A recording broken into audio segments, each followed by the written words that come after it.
Hey guys, it's Colton here. This is an unusual video for sure, but I had just seen a video that Moist Critical had made about a new Ubisoft NFT game that's using Rayman to promote it, and I just needed to make a video and just say, it's awful, man. I'm pretty sickened by the fact that they're just using the dead body of Michel Ansel's creation to try and make whatever money they can before they ultimately get sold, because that's what's gonna happen. They're just biding their time. And yeah, it just kind of pissed me off, because it's like Rayman has already been shown so little love, and Legends was it was the end of the series. That was really, it was a proper send-off. It's a great game, but it just feels like there was so much more that they could have done with Rayman. They could have innovated and, you know, taken him to another place like they did from Rayman 1 to 2, and then the way they innovated with Origins and then into Legends, it's just, I don't know. It just made me really bummed, and I felt the need, because I've been such a big Rayman fan my whole life. I had to pull out all of my games, and even my even the VHS tape that I have from Nintendo Power, you know, because I just wanted to reminisce on some of the great memories I had with this series, because it's dead. I mean, it's been dead for a long time, but just it's really sunk it in today that that's it for it, you know. And I do have, you know, Tonic Trouble here on the color and 64. It's a European copy of Tonic Trouble. I had to import, but you know, just because I love the series so much, and that's kind of like the prototype Rayman 2. Besides the actual prototype of Rayman 2, which is actually on the PS1 version, the worst version of Rayman 2, it has the prototype on that copy, which is great. Down here I have Windows 95, 98 version of Rayman, which is, you know, classic.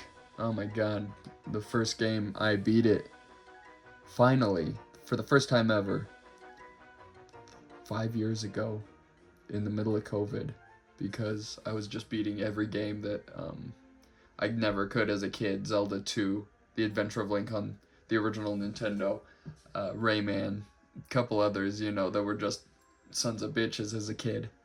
But got, you know, Rayman and Rayman 2 on the Game Boy Color, and then Rayman Advance, which is a pretty decent port for the Game Boy Advance, playing a 32-bit, you know, PlayStation 1 game. It does a great job. All of the Game Boy Advance games were so much fun. I need to get Raving Rabbids on Game Boy Advance still, just to finish the collection. Even though it's a broken mess, I've played it on emulator a whole bunch as a kid, and my cousin used to have a copy when I was younger. But, geez, you know, fun little novelty. I have never owned an N-Gage, but I had to get Rayman 3 on the N-Gage. I got this a couple of years ago just for the sake of it, to have Rayman 3 on the N-Gage, because I needed it for my collection. But like I said, I don't even have the other Raving Rabbit. Like, I think there's one more Raving Rabbids that has Rayman in the title, and then there's like Rayman Raving Rabbids 2 on the DS, which isn't a platformer like this one. This one is, which is why I have this one. It's pretty fun for a DS platformer. You know, I have like Pac-Man World 3, which is buggy as hell for a platformer on the DS, and I have a couple of other ones that are really great, and I think that one's pretty good. It's kind of a mix between Rayman 1 and 2 in a lot of different ways. I have fun with that one. But yeah, Hoodlum's Revenge. Might as well talk about all these kind of individually in this video. This is a fun one too. I mean, isometric games are always a winner in my book, especially if it's on Game Boy Advance. I think they're always A+. Just super fun. I love the Chamber of Secrets on Game Boy Advance. One of my favorite games of all time is, it's more of an eagle eye or bird's eye view, but the Phantom Menace on the PC and PlayStation 1. It's another all-time favorite. And, you know, all this is just nostalgia for me. It's really nostalgia that drove my love for the series, because I grew up with it as it was coming out, you know? I had a friend when I was in the first grade, maybe kindergarten. I was at her house, and she gave me her copy of Rayman 2 on the Nintendo 64, and that was the first Rayman game I ever played. I was just blown away, and then that's how I found out, you know, I can't remember what website, it had to be pre-YouTube that I found a copy, like a rip of this online and watched it. And it has all the trailers, you know, for Rocket, Robot on Wheels, and Rayman 2, and Tonic Trouble, which is where I found out about Tonic Trouble, of course, you know. And just, these are all reproduction cases. Not these are originals, but then these are obviously reproduction cases, because these, I barely found that. And then this is super expensive in the box. Luckily, these are all in the original boxes. And yeah, no, just, I love this series so much. Rayman 3, what a fucking game. It's so great. One of my favorite games on the Nintendo GameCube, without a doubt. I know it's multi-platform, but it is amazing. Rayman 2 Revolutions is really good. I would still rather play the Dreamcast or the PC version. I don't have the Dreamcast version, but again, emulation. At that point, though, I'm playing the PC version because I own it. Ubisoft's launcher is awful. I haven't been able to get it to run recently, of course, because Ubisoft is just dog ass. They're awful. I wouldn't recommend giving them any more money anymore. It's just not worth it. It doesn't matter if they make it. I know a lot of people that still love Assassin's Creed, and feel how you might about it. I'm not a fan. I haven't been since the second game, you know, back in the day. I just feel like it's all the same crap over and over, and obviously it's really buggy, and there have been all the jokes and memes made online about it, but just everything about Ubisoft ever since Michel Ansel's firing has just been a turn off for me, and nothing that they've made has been good in my eyes. Nothing can ever reach the level of entertainment that Rayman provided for me as a child, and Rayman is the reason that Ubisoft even fucking exists. And the fact that they just threw Michel Ancel out, and I understand that there are allegations that he was abusive to his workers. Whatever happened, I can't speak for anyone's behalf, obviously, but I think that it's a shame that somebody as creative as Michel Ancel wasn't at least given an opportunity or a chance to resolve or be able to apologize or explain himself in any way. It was just everyone focused on the crunch side of the story, which is what people said. He was emotionally abusive, and that he would remake people's designs and levels when he wasn't happy with them, and a whole bunch of different stuff.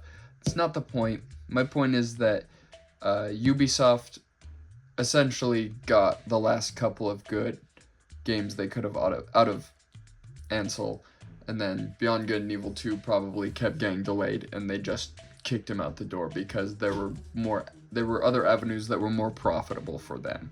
That's the reality. The reality is that Ubisoft just wants to make as much money as possible. They don't care how they do it. This is why they're using Rayman to promote a new NFT game. It's like the second NFT game this year, apparently. And it's just awful. I have no intent or interest to even tell you the name of it or show any footage of the game, because it has nothing to do with Rayman. It's just trash. And I can't abide by it because, as a Rayman fan, it just makes me sad, because this is the end of the series for real. Like I said, the last game came out, Legends came out in 2017, 2016. I can't remember off the top of my head now, obviously. Maybe even earlier, 2015 or 14.